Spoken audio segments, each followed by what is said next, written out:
Professor Watanabe, thank you very much for joining us. Well, thank you very much House. for having me here. Very good to have you here. It's a great honor for me. Thank you. With the protectionist agenda of the US and Britain leaving the European Union, are we now at the start of a complete reshaping of the global trading architecture? Well, first of all, I don't know whether Americans, they use this protectionist kind of or protectionism to describe their trade policy or not, because Mr. Trump has been constantly saying that he is pro-free trade. Yes. But what he has been so far, mentioning as trade policies are quite inward-looking and somewhat protectionist. But anyway, yes, coming back to your question, I think to the world business community, and that includes certainly Japanese business community, there are two major source of uncertainties, and that is one is Brexit, and the other is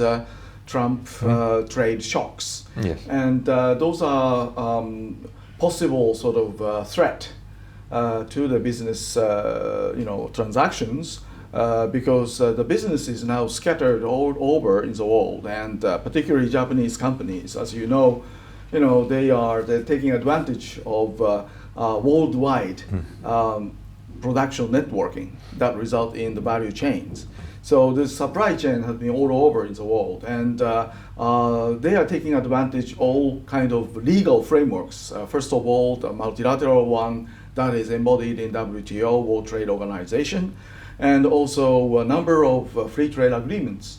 And the companies have been taking due consideration of those instruments in order to make the sensible profit out of that. So if those institutional frameworks or legal frameworks being jeopardized, that would be a quite big threat to their business transactions, and that could be harming the interests of everybody all over the world. Let's look at a couple of the deals. Let's start with TPP.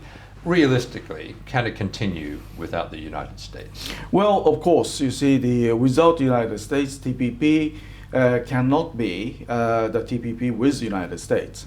But nevertheless, you see, what TPP negotiations achieved, quite worthwhile thinking about, and not only the duty eliminations, but also making new rules in the investment competition policy, providing some principles to state-owned enterprises. All these issues, merit for their own for their own sake. So I think first of all, Japan's position is very clear that we'll keep TPP on agenda with or without the United States. But at the same time, this TPP could, serve as a kind of template for any future trade agenda. You see, so in that sense, we could perhaps make input from TPP to RCEP negotiations. And we have been saying always TPP and RCEP are not in a conflictual relation, but rather complementary to each other.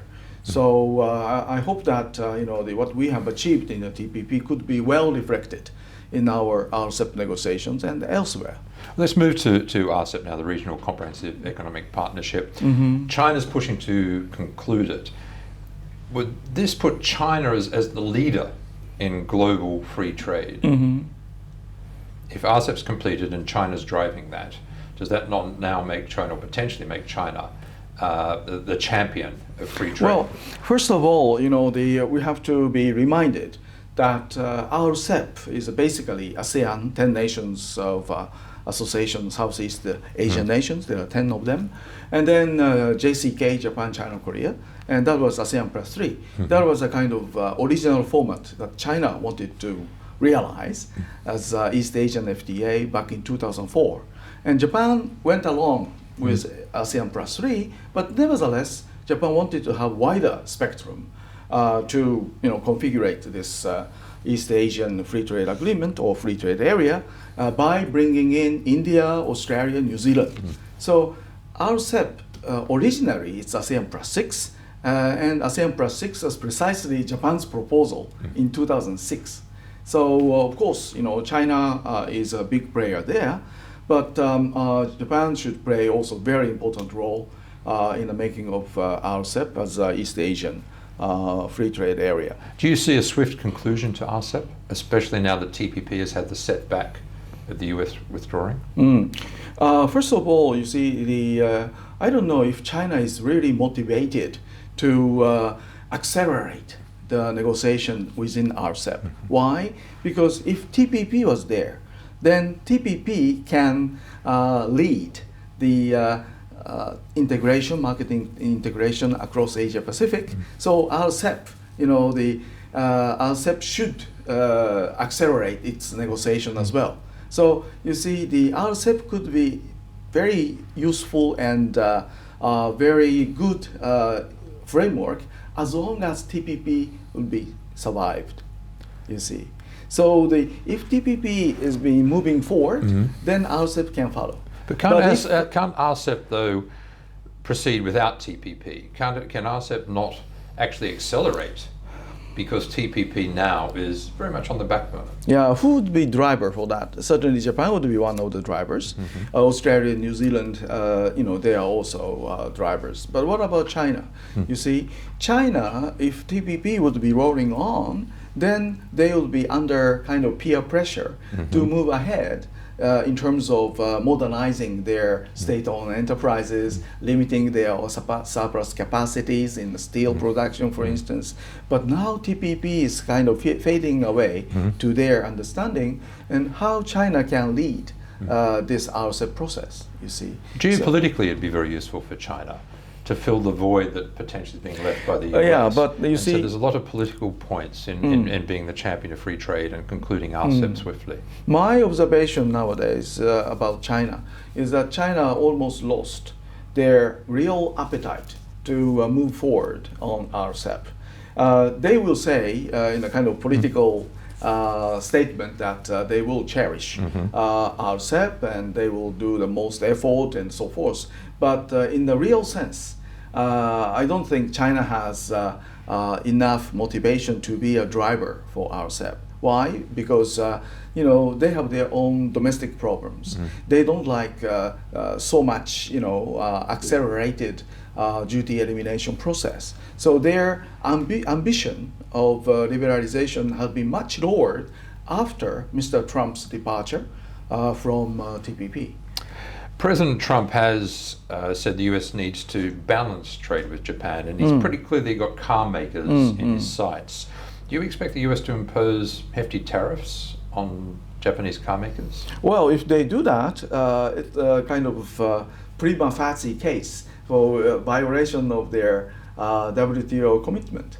So they cannot by no means increase the duties above 2.5%.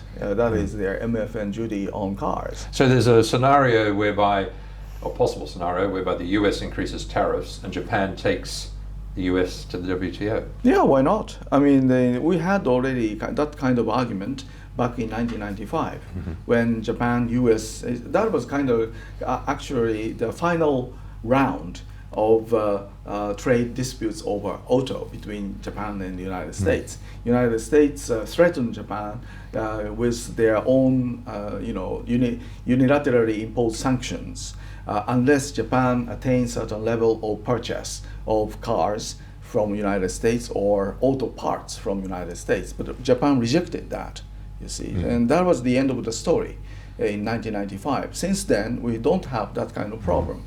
So if they raise the duties, then that is a kind of very clear-cut violation of WTO commitment on the part of the United States.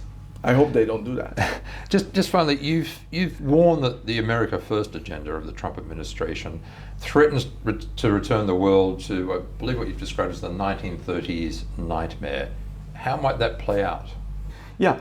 Certainly, because you see his inward lookingness, and if he ignores all the WTO commitment on the part of the United States by raising duties or putting the kind of trade war all over, and then all the countries will make retaliation against the United States.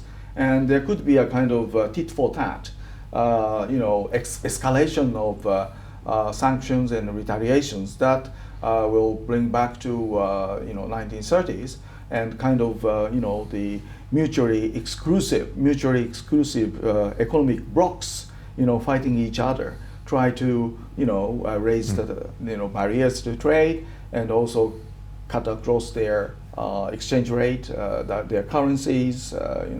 That would be detrimental to the world economy. Professor Watanabe, thank you very much. Well, thank you very much indeed.